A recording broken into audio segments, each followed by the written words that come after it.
This is a speedometer out of a CA 160 Baby Dream, so called. It's not bad, and mechanically it's working. It's got 2,000 miles on it.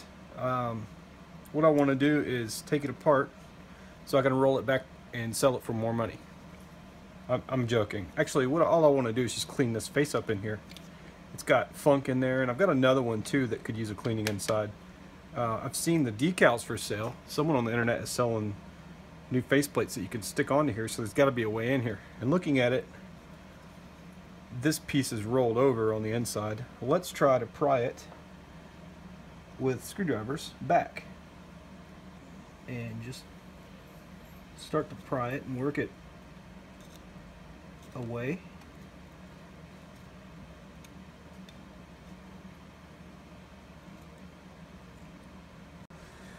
So we've gone all the way down, creating some space with the screwdriver. Now we can take our in cutters, in nippers.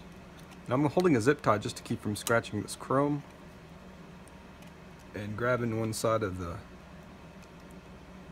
and then rocking back and pulling that away.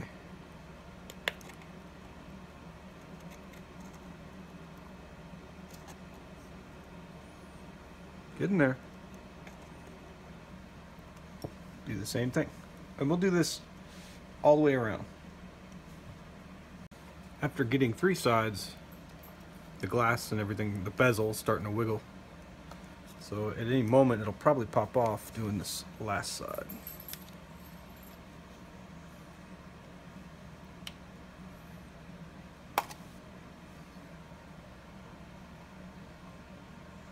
Ta-da!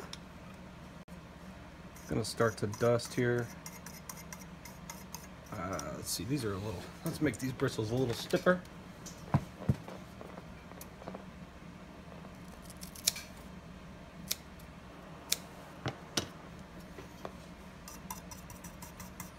Perfect.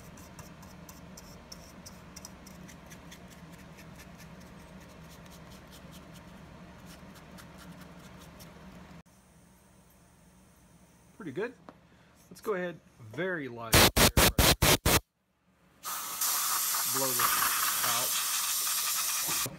You could put this dial back on, and that's not too bad. That's an improvement. But I think we'll go one step further. Since we've done the hard part and gotten this glass off, let's remove the back case and lubricate the drive gears in here.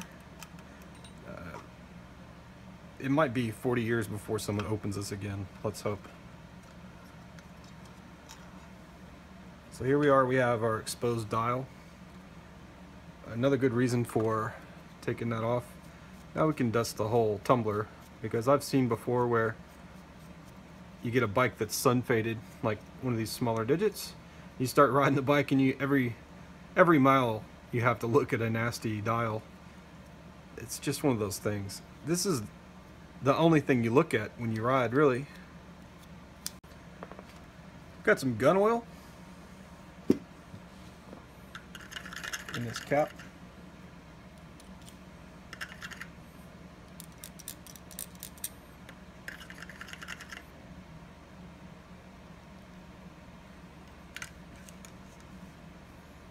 You can kind of work that plate out.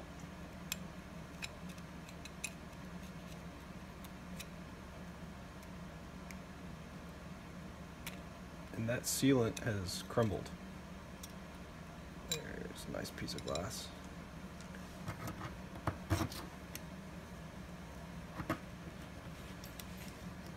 You know, come to think of it, it's not latex. It's like natural rubber, like a rubber band. It dried just like you'd find an old newspaper rubber band on a doorknob or something.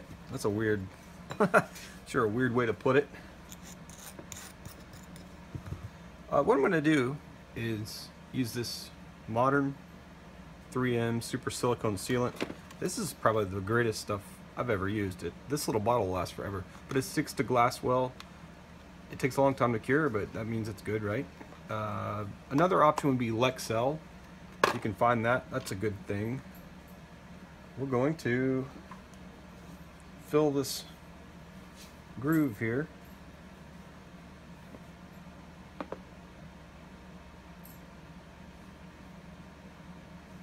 There's a bevel. The bevel goes up.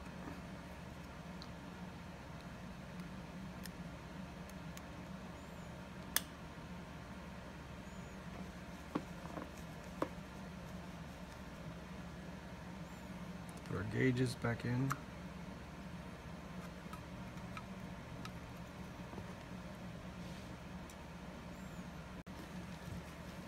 Just gonna wet this gasket a little bit with some sealant. It's intact.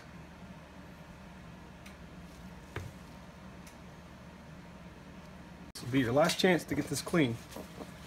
I'm gonna use ammonia glass cleaner. Just trying to get this clean, and I'm trying to make sure the inside's clean. I can clean the outside in a second.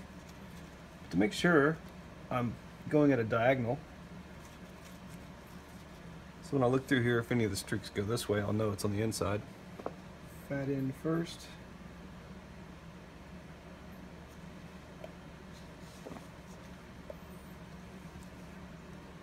Needs a little help right here.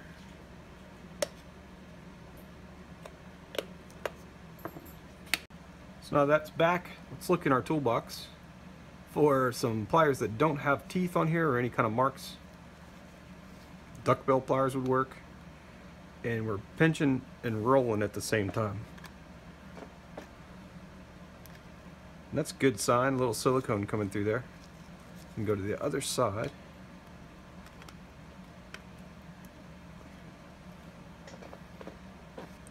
Still a little loose. Once that glue dries, it's gonna be tight like a toiga.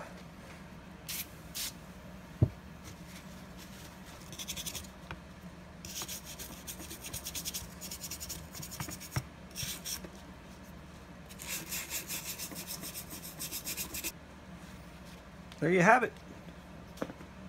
Not bad. Thanks for watching.